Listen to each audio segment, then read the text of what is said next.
What's up, beer drinkers? How y'all doing this week? Oh, we got a special show for you this week. We have our monthly Tap That Takeover. This month is State 48, and I talked with Nick, Mike, and Eric from State 48. Nick is the owner of State 48, and Mike and Eric are two brewers, and we met over at Tap That downtown. In downtown Phoenix, and we sat, and I told him my experience with State 48, and the last time I went there, I was pleasantly surprised and maybe turned around a little bit, and it was fun to talk to them and get their take on the beer scene here in Arizona. And we talk a little bit about sports. You know me, I like talking about sports. So we do talk a little bit about baseball. And it was a good conversation. I enjoyed it. We had some good beers. They had the Tap That Takeover on their first Friday. They had a tap takeover by State 48. That's what led to this conversation. Just a little shout out to Roshim. Also Rosa down there at Tap That. She was very nice. I've seen her the last couple months, and she took care of us very well. And yeah, so I hope you enjoy this Tap That Takeover series. This is the third one. We already got one scheduled for next month.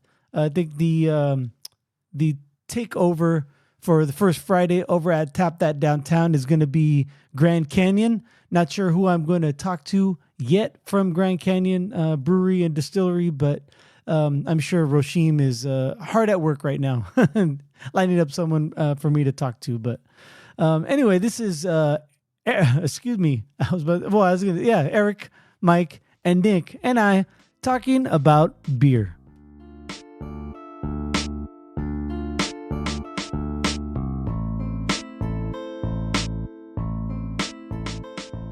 Like, especially, brewing beer. I know, did you guys start off like as home brewers or anything, or was it like just something? I think everyone starts with a little home brewing experience before jumping into like professional brewing. I wouldn't say like I was a crazy home brewer. I did. I guess I got my start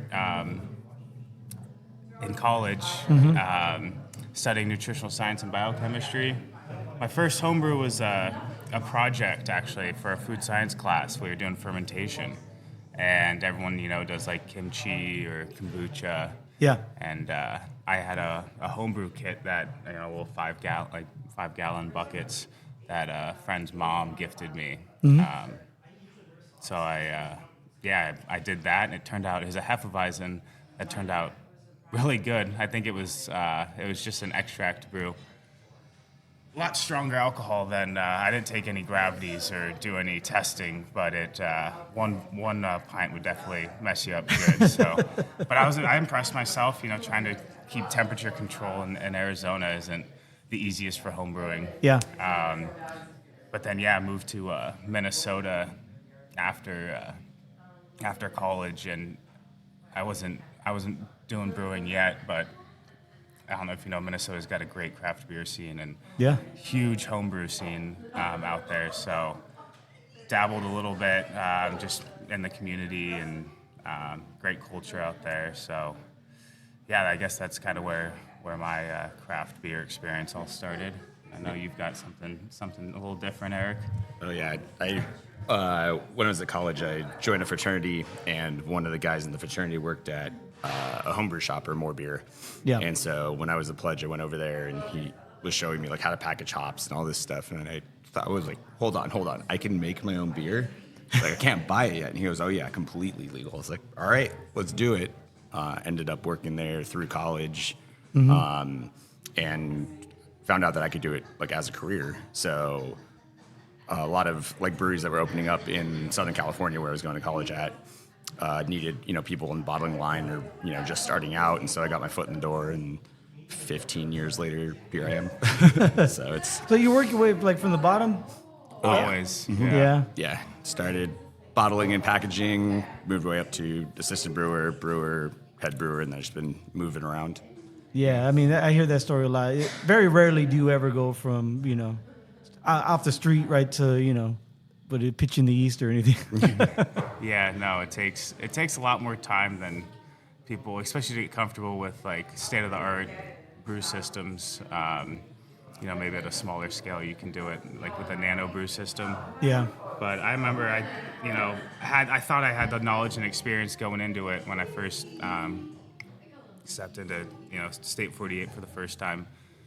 You just kind of forget everything you think you know, and you just start from the bottom. I had the pleasure of working with some really experienced brewers. In the first couple years I was there, we had crazy turnover, but it was almost a blessing in disguise because I got to see, and learn from almost, I think, 8 to 10 different brewers. Expose you to different techniques and such? It was that much. Like Paul at 100 Mile. Yeah, Joel, Sam, John, Chad, Anthony. Yeah. Wasn't my fault. Now we got Eric, Jeff. It's easy. We'll learn a lot of trading back and forth. Yeah. What? How long have both of you guys been at State 48? So I'm going on 4 years now. Yeah, year and a half. Oh, wait, what is it? February now? Yeah. Almost 2 years. Yeah. I got to be honest, with State 48, I've had a, up and down relationship as far as like my beer palate. Like when I first moved to the Valley, I was in Glendale, right next to Westgate, and you guys had moved in where Good, Bad, and Ugly was, and is it the Funk House, right? Is that the Funk House over there? And I thought the beers were okay. I didn't think it wasn't remarkable, as far as like whoa, like I got to come back here for this one. But it was good. It complemented the food very well, and I went back yesterday, in fact. I live in Surprise now, and so we got the State 48 in Surprise, and I went back, and that Baltic Porter is fucking amazing. That Baltic Porter was just blew me away. And I saw it you have it on the menu, World Cup beer winner, and I saw that. I keep tabs on the Arizona breweries that are at GABF and World Cup. I saw that, and so I finally had some. I'm just amazed by that beer. That's excellent. And then what's the other one? The hazy with the experimental hazy. Oh, for science? Yeah, for science. That one was really good. I really dug that one. Like I saved that one for last on my little flight. But is that something? What's Nick coming from the business side? Like, is the beer first, the restaurant? You want it to blend together very well. Obviously, you want it to do both well because that means you guys are doing well. But how are you, coming at it from a business side? I mean, we came from a restaurant background, so that was our main focus. We kind of we knew we weren't brewers. We got how to brew, and kind of left it in their hands to do what they know to do best and make what they know best. And our whole setup is 30 draft beers on tap at all times at least. Surprise is 36, and they have 2 bars, and the other one has 18 as well. So yeah. We have a lot of varieties. Like we have something for everybody. So you come in, like there's a Belgian beer lover. We have 4 Belgians. Yeah. Like light beers, we have 8 light beers. It's like we have 5 IPAs. We have tons of different variety of every single style. So you want whatever you want, you actually have. And there's like so many people that come into us in summertime. They're like, "Oh, this is awesome! You actually have like a porter, an imperial stout, like all these during summertime. Like you should have this." Like, so we have a lot of handles. We have a lot of room to have different styles in that aspect of it. And then they get to like experiment with the hazy. We have 14 year-round beers, so other 16 are constantly rotating. So they get to have fun with that, and pretty much just let them do. That's their side. They're the pros at that. Yeah. But then us as a restaurant, like decide like what complements each other. For us, it goes hand in hand. Like all of our places are huge. Yeah. It's like Surprise is 10,000 square feet, so we can't have just a 10,000 square foot beer bar. Right. It'd be kind of hard, especially that demographic with a lot of older crowd. So you need food to bring the people. So we still sell way more food than we do beer, but that's kind of our background. But then the beer does fully complement the food. Yeah. And then we are a full restaurant, so people come in. Sometimes they don't even drink, or they come in and have cocktails as well. But then for the people that do drink, like a lot of our regulars that come in every single day, they'll get the same beer, or we have other people that come in every single week, and they'll be like, "What's new?"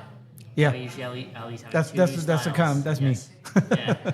So they'll be like, what's new? We always have like 2 new styles, and then we'll always have like our flagship, like for example IPAs. We always have like a flagship Sound Freedom West Coast IPA or Subcast Hazy IPA, and then we have like 3 to 4 or 5 sometimes other IPAs that they can have to choose from. And we'll try to have like an Imperial, maybe a Session or whatever they want to do.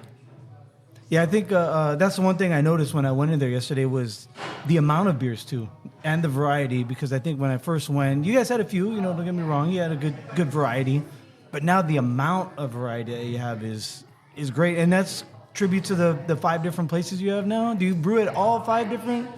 We actually have 6 6 now. locations. Okay. We currently brew at 2. Okay. Westgate's just barrel aged beers there. Okay. So Jeff's actually the other brewer that will be getting. Shout out Jeff. Well, yeah. Jeff's been brewing longer than I've been alive. He can't say that, but he's been brewing for over 30 years. And his stories, Oh, wow. He could tell stories for days about every single brewer in Arizona. Yeah. And every brewery because he knows he's like an encyclopedia. But yes, he'll be doing the barrel aged beers probably within a week or 2 with all our locations as well.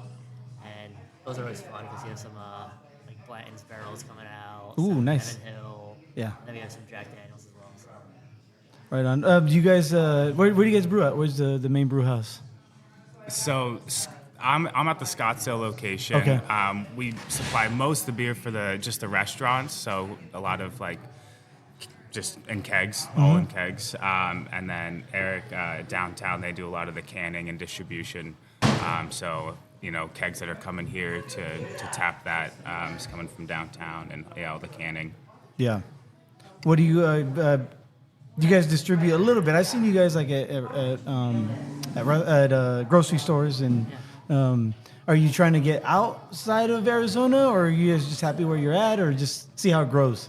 Focus for inside Arizona. So Okay. kind of like 100 miles statement is like beer's best within 100 miles of your brewery.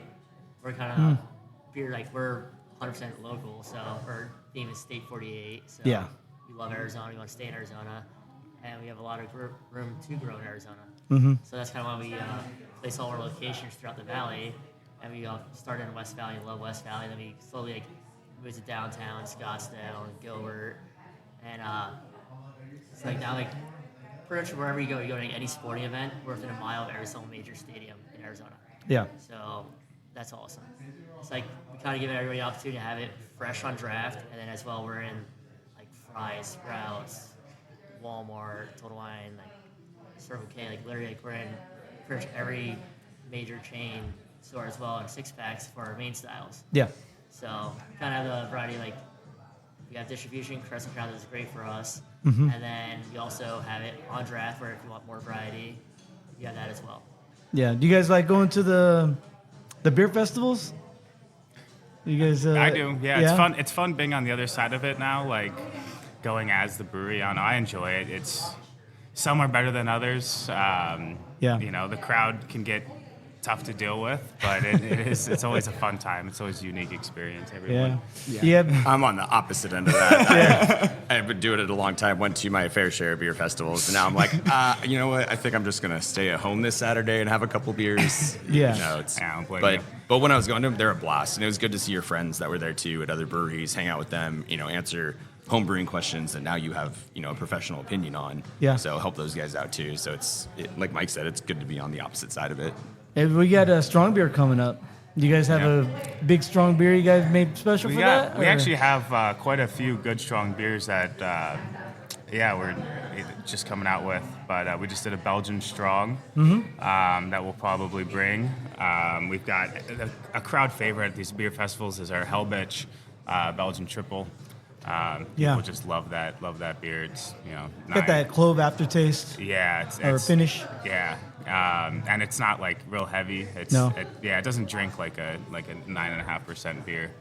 We got a double IPA that we just did called Teddy.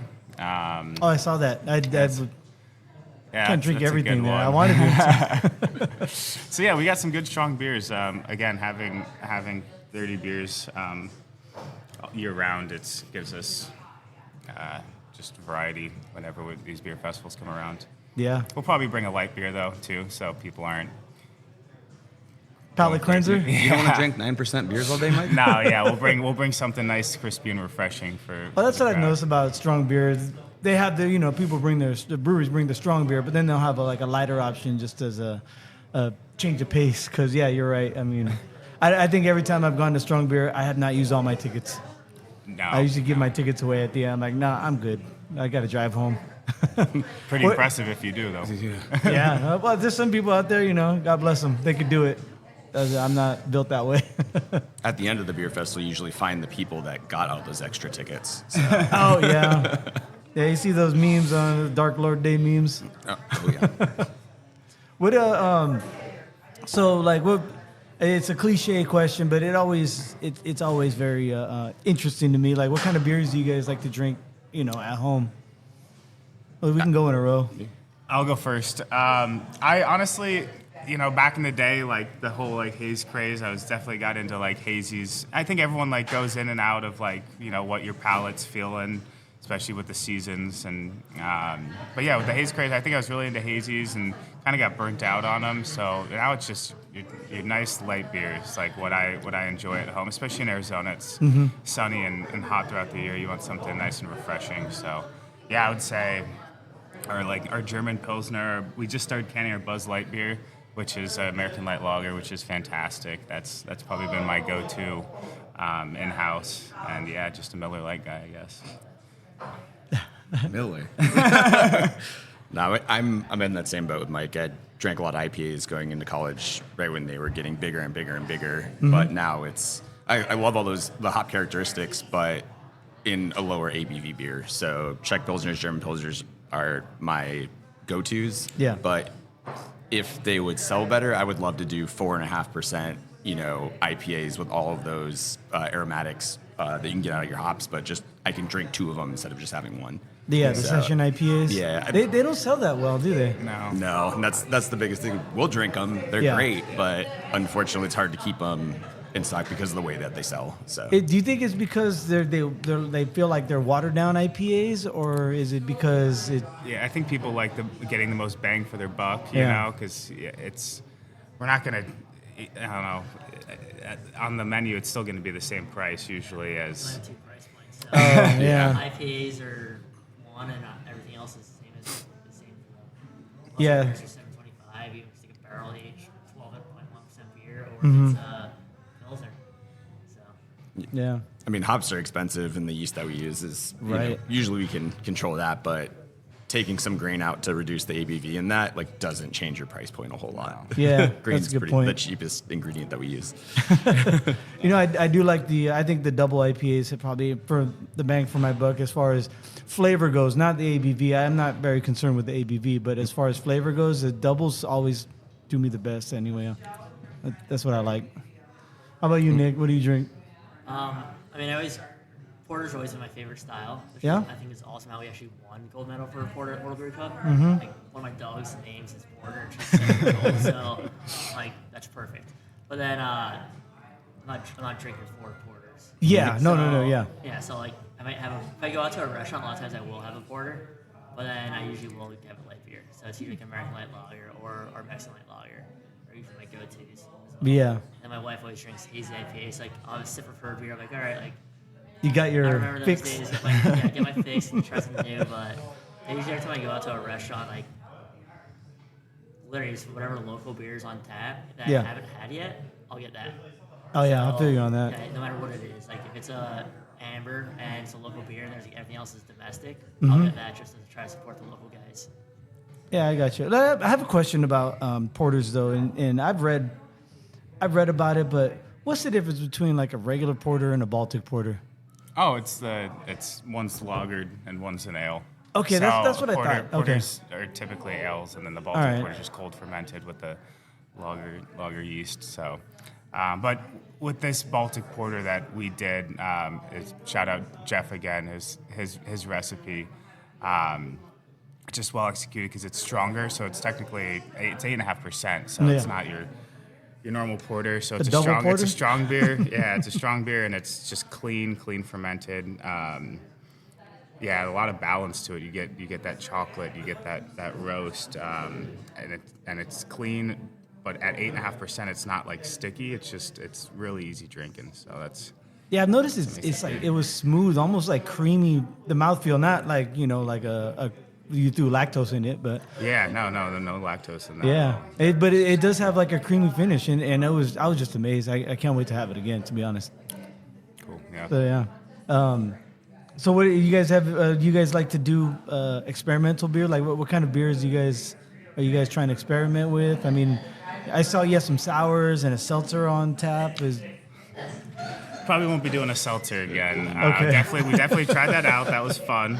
We did it a couple times, but it doesn't compete with we offer White Claws, at the restaurants. So Yeah. But yeah, the sours. Eric does a sour, our cherry sour that gets distributed. That I think is a great beer. And then we did that. We did a unfruited Goza last year. Again, slow selling, but it's great. I mean, it was fun to do. It was our first sour we did at Lager House. I enjoyed making it. I think it turned out well. But yeah, usually it's a little easier to sour downtown. So Eric, we have all the stuff down there, so it's like, but we've just been doing it. And it's ingrained in us now. So and we've done it at other breweries too. So and that cherry sour is kettle sour. So we're looking at the same turnaround time as a normal IP that we use. So not like the wild ales where you have to wait. Exactly. Wait around. And as far as like the experimentals, for me, it's if I've never used a hop before, I want to use it. And so for the Four Science that we have is single hop all the way through, using thiolized yeast strain. So just seeing what that hop did with this yeast is cool. So it came out super fruity, a lot of that peach ring and like sweet citrus. So now we're experimenting with another hop, and that beer is going to be coming out this week. Oh, it's pretty quick. Next week. We did a collaboration actually with Tap He's in downtown. Oh, okay. That's what Eric did downtown. If you want to tell them about that beer coming out. Yeah, so we used HBC 586, which is sweet fruit, citrus, and then it's got this spicy note to it too. And we were looking at the profiles, we're rubbing it, we're smelling it, and we wanted to throw it in. So that beer, same yeast stream, we used Cosmic Punch. We mash hop that beer with Cascade to increase all of the like grapefruit and sweet fruit components that come out of it. And we just dry hopped that last week, and we smelt it like 2 days after, and it's just a punch in the face of sweet fruit. I don't get a lot of the spice in there, but the sweet fruit characteristic, it's like pear, pineapple, and with like a grapefruit balance. So it's super interesting just to smell it like before dry hopping, after dry hopping, all the way through with just a single hop to see how it changes the beer. Sounds like a dry sweetness to me. Yeah, the 630 had more, or for Science had more of a like creamy, almost like creamsicle kind of finish. This one's a little drier, but it still has a lot of those sweet fruit components. So I'd say it's more on the citrus side than it is on the like stone fruit, sweet fruit. Yeah. So, but it still smelled amazing. So I can't wait for that to come out. Do we have a name for that yet? I'm gonna let them name it. I was like, collaboration between us. Do you guys have like a little notebook where you write down, that'd be a good name for a beer? And We just write it right on the tanks. No, I don't know. When it comes to naming beers, it's probably the hardest part of our job. Especially now, like in the beginning. Everything's been done. Ago. Yeah, years everything ago, you can come up with, whatever. it's been done. So it's like just getting something unique, and that will again grab people's attention that they want to order. It's marketing too. Or you could just do very basic, like you did with the Baltic Porter. Hey, this is State 48 Baltic Porter. Right. Yeah, That's you know usually what our you're last getting. resort when it's like, okay, we got, but But it's not. It's We tried naming the Baltic Porter, but Baltic Porter it sells itself because it is an interesting. People are like, oh, what makes that different than a regular porter Right. like U.S. So it's unique, and not a lot of breweries, produce that style of beer. So it's cool to see it on the menu when you're not going to see something like that at most places that you go to. yeah. I mean, because lagering is a different animal altogether, right? yeah, absolutely. And it just makes, I don't know, it just works so well with that beer. But yeah, even though, I don't know, just for the audience out there, even though we have Lager House and downtown's location, Eric does a ton of lagering there, obviously. I try to steal more lagers away from them. Yeah. Oops, look what I did. I mean, it just happens to go. I like drinking them if it's right there, you know. Yeah, nothing tastes better than a beer right out of the tank, right? Exactly. Fresh. Yeah. We got our original names. Like Sound of Freedom was originally because we started in Surprise, so with Air Force Base, the Sound of the Fighter Jets flying over our head every day. Oh, yeah. Sound of Freedom, just nothing's cooler than hearing Sound of American The Fighter Jets. F-35 or whatever they have out there. It's pretty awesome. And we actually like always giving the Air Force Base some kegs and hoping they're not drinking or flying. No, of course not. No, they would never do that. And then other names are just like Vortex, like Arizona has the Vortexes up north. Mm-hmm. Or like we had we're huge Teddy Roosevelt fans. That's why the new beer, the Imperial, is the Teddy. Yeah. And then we had like Speak Softly. We carry Big next to Speak Softly was the Session IPA. Oh, Big yeah, Stick that's- was the Imperial IPA. I like the Van Buren Blonde. I mean, that rolls off the tongue nicely. Oh yeah, definitely, especially for downtown. Downtown Yeah. location Right across is the off, street. Van Buren, so. Yeah, that's definitely totally why we named it Van Buren. Well, I mean, a beer I mean, no matter what you call it, it's going to be good, right? I mean, it's beer. So it really, I think the name is kind of fun, but I mean, the beers will speak. If it's a good beer, it doesn't matter what it's really named. Yeah.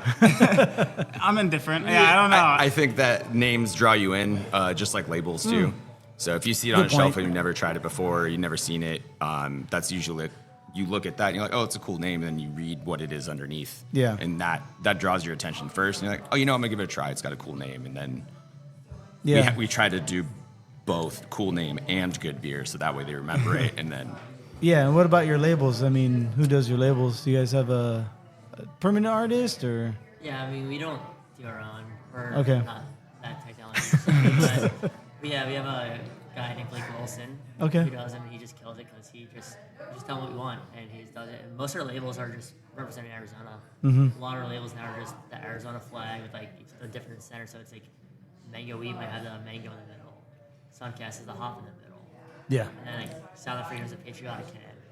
But we don't really cans are mainly just for like the grocery stores and major chains. Right. Their beer is just keg beer that people are enjoying inside our own restaurant, which is pretty awesome. And usually your tap handles are just the State 48 logo, right? Yeah, so there's a Yeah. bright yellow handle that's an I-beam from my dad's construction background. Okay. And and then Arizona on the top, or badge logo on top. Yeah. Yeah, speaking of the F-35s, my company's like right on the south runway. Like our fence, we share a fence. So I hear You hear them the all Sound the of time. Freedom all the time. Oh my God, yeah. It's loud. Sometimes it shakes my office. But, it's a small price to pay for freedom. Yeah. You guys come from a military background at all? No. No? I don't, but a lot of my friends are in the military, so Yeah. growing up with them and knowing them for the past 18 years, I've seen them go through flight school, met like their friends and their dads that have been in the military too. So Yeah. a lot of that has significant importance to me. My grandpa was in World War II, so Yeah. didn't come Same. from a military family, but I have a lot of ties to it. Yeah, my dad was in the Air Force. He was a mechanic, and when he came out like 3 or 4 years ago, before they shut down Luke Days, and he was able to go into I want to say it was called the KC-30. It was a fuel tanker. So he got to see like one of the planes, not the plane he worked. He didn't work on that particular plane, but he got to see the style of plane he worked on. So he got a big kick out of Luke Days. You guys participate in it's coming up. You guys gonna try to put your beer in because they serve beer during Luke Days. Actually, we are not, but pretty sure every time they call me up a lot of times, they're like, hey, we're doing a promotional party or we're doing a holiday party. We have some Yeah. kegs. And we always just, where you guys go? Like, what do you guys want? And they're always grateful and appreciative, and like, they always support us by coming to our breweries since we're right there as well. So Yeah. we always give them kegs, and we also, as being other brewery owners right now, but you're constantly getting asked for donations for everything. So instead of giving everybody things, now we usually obviously cater towards the military or firefighters, or usually the charities we usually go with, Okay. and go that route. And we still support like local sports teams as well, but usually it's the military. Yeah. Do you guys have any like a special thing with the Rangers, and like if you bring in your ticket, you get 10% off your bill or something like that, or? We don't, but we're like half the price is inside the stadium, so Oh, people okay. really enjoy showing up at 11 o'clock, getting a pregame on, leaving by 12:30, going to the game, and then showing back up at 3:30 after the spring training games. And Yeah. did all that as well. You guys baseball fans at all, or Oh yeah. yeah? Who are your teams? I'm a Yankees fan. Okay. So is Nick. Yeah. Yeah. So I'm a Cubs fan, so. Oh, okay. Have you been to Sloan? You've been to Sloan Park, right? Oh yeah, no, I've been to when I moved out here. Yeah. I went to the last preseason game before COVID hit. It was Okay. like the next day they shut everything down. I was like, I'm so glad I got to go before this happened. So it was cool. Yeah. We're ready for spring training for Yep. sure. Oh, I love spring Love training. the It's my- D-backs too. We'll watch them all day, every day. Yeah. We actually have 9 fermenters in Lager House for Mike Brews, and Jeff's also a Yankees fan as well, so Oh wow. We named all our fermenters after the 1 through 9 retired numbers of the Yankees. Oh okay. Wow. Yeah. So how did you guys become Yankee fans? Living out here in Arizona. I mean, originally born in Arizona, moved when I was 4, so family's all from New York. Yeah, family's all in New York. Oh okay. That makes sense. yeah. My mom's from Illinois. She grew up in Mount Prospect, and a lot of my family has Chicago ties. So Oh okay. I would go out there multiple times a year and just have fun. Yeah. So all the sports teams in Chicago are what I grew up with. So Yeah. that's what I support. So what's wrong with the Yankees, man? What do you mean? Like they've been dominant for so long, and then they just can't get a team to stay play all the whole season. Yeah, I mean, it's hard to keep athletes healthy nowadays, I feel like. But no, this is our year. We got it. Oh no, I've been having a 2024, great time yeah. watching the Yankees just not do well. So Yeah, I don't have an opinion on the Yankees either. I'm a Giants fan. Nice. So since I moved out here in 2016, I don't follow them as closely, but I still follow them nationally, with the national broadcast and stuff. And it's been a hard couple of years, but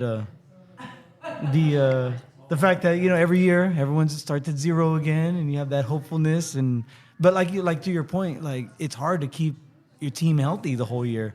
And I look back on, even though 162 games. Yeah. It's a lot of baseball. I go to a different sport with fantasy football, and you have your team, and you're like, I won last year because all my team I didn't have any injuries. Like all the other teams had injuries, and in any sport, basketball, baseball. I mean, look, Embiid just went out, and now like the Sixers season seems like it's shot. Yeah. Yeah. Could happen to anyone, though. Yeah, yeah. And now the Suns are all healthy because they finally got like all three of the main three are playing. So we'll see if they can turn their season around because they weren't looking too great for a while. Yeah, love watching the Suns, too. Oh, it's good for business. We have a Phoenix Bourbon Room that's on the northwest corner of the Sun Stadium that overlooks it. So Okay. when they're doing better and they actually start the stadium, Yeah. obviously way busier than they're not. Same How many thing beers do they have on tap there? 20.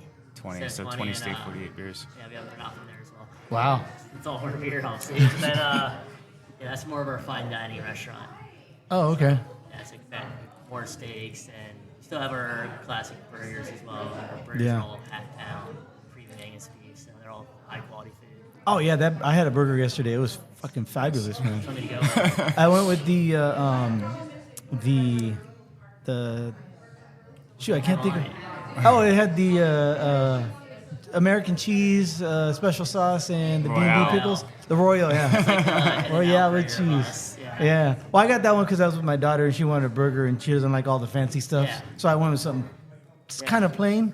But I wanted that rodeo burger. What's it called? The one with That's the, my dinner last night. Was a rodeo Yeah. burger. I have a burger every single day. Okay. My So- doctor loves it. So And she got the wood-fired pizza, which was excellent.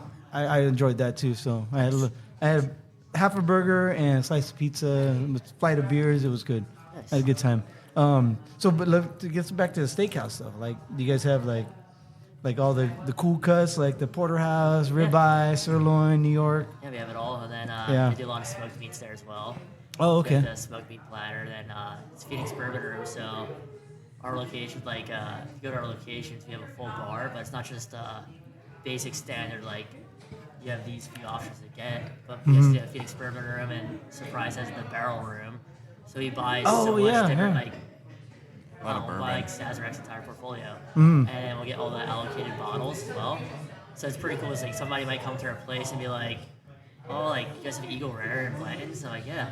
And they'll get it, and, like, they'll be shocked we still have it, but, like, we get a lot of those bottles as well, and we don't gouge people on it either. So, price it fair, so we get to enjoy it. We also sell out of the allocated stuff all the time, but we always get it back, so Yeah. it's nice. And then, kind of goes with we also have the barrel-aged beers coming out, too, so kind of all goes hand in hand with each other. Phoenix Brewer will get a lot of the different styles that have them all there as well. Yeah. What's the biggest beer you guys brew?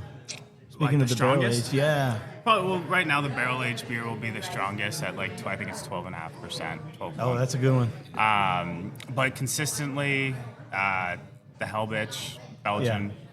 Was that 10.6? It's 9.5. It used to be over 10. We brought it down a little bit, like 9.5, 10%. Keep it right under 10. Big Stick IPA. Yeah, any double IPA that we do is usually 8.5%. Yeah, at least 8.5 to Yeah. 9. But, Big Six. oh, the barley wine. We do Jeff does the barley wine that is always upwards of 11, 12%. So Pretty that's stout, too. That's On a good one. AK-48 as well. Yeah, AK-48. Oh, yeah, I did see that one. So yeah, we got some heavy hitters for sure. Just do a That's flight of cool, those man. next time. Yeah. Yeah, Right a lot on. of strong beers. Yeah, I just, like I said, man, I saw so many on there. Like, I just got a flight. I had to keep it cool. I had my daughter with me. I didn't want to. It wasn't a night out. It was I just wanted to re-experience State 48 before I came out here before and talk to you guys. And to be honest, that experience, like, I'm gonna have to go back now. I'm gonna have to start being, because I live just like right there, right off of Litchfield. So Nice. I gotta start going back more often. But I'm always like drawn because since we're out here in downtown and out east, and kind of like to your point earlier, like I just want to try different breweries, and going back being a regular at some places is cool, but being a beer nerd, I kind of just want to try different things and see what other breweries have to offer. Like, do you guys like going to different breweries around the valley or? Yeah? No, we love trying. Yeah, of course. Definitely support local as much as we can. And yeah, What are obviously some of we the have ones- friends in the industry, and Yeah. What are some of the ones you like to go to? I would say for me that probably Goldwater and Red Yeah. House are the two that they're closest to me, and I like their beer a lot, and Yep. I supported them. What about you? Yeah, usually like after work, my coworker, another brewer, Vinny, we'll go to Roosevelt and basically have Arizona Wilderness, Greenwood, and then there's the new brewery that's downtown in Phoenix too. But we have so many options right close to us, so we'll go and try out, and we go, switch up the brewery like once a month. We'll go out just to try something new. So How about you, Nick? I like 100 Mile a lot. Oh, yeah. Miles, and then, it's also work part of the state you're in. It's like every time I go to Flagstaff, I'm always hungry, so the first stop I go to is Grand Canyon. Yeah. And usually the last stop out is Historic. Like Tucson would always be Borderlands. So it really depends where you're at. Yeah. And you always have your friends that, if you take on a different side of the town, you always want to go see how they're doing and check up on them, and also, try their beer. Yeah. See what they're putting out. Oh yeah, of course. Yeah. You guys have any collabs coming out anytime soon besides the one with Tap That? oh yeah, we just did one with 100 Mile actually. So Oh, okay. that'll be coming out for Beer Week, and then we have the one with you guys. So it's gonna be coming out. Both of those will be out for Beer Week at any of the locations. So. All right. Right on. All right. We can wrap it up now. You guys have anything you'd like to Well, you mention? guys actually introduce yourselves, so what the name you find in your voice is. Mike DeRegis, brewer at Logger House in Scottsdale. Eric Zack, brewer over in Phoenix. So. I'm Nick Rana, and I just work there. They do the magic, right?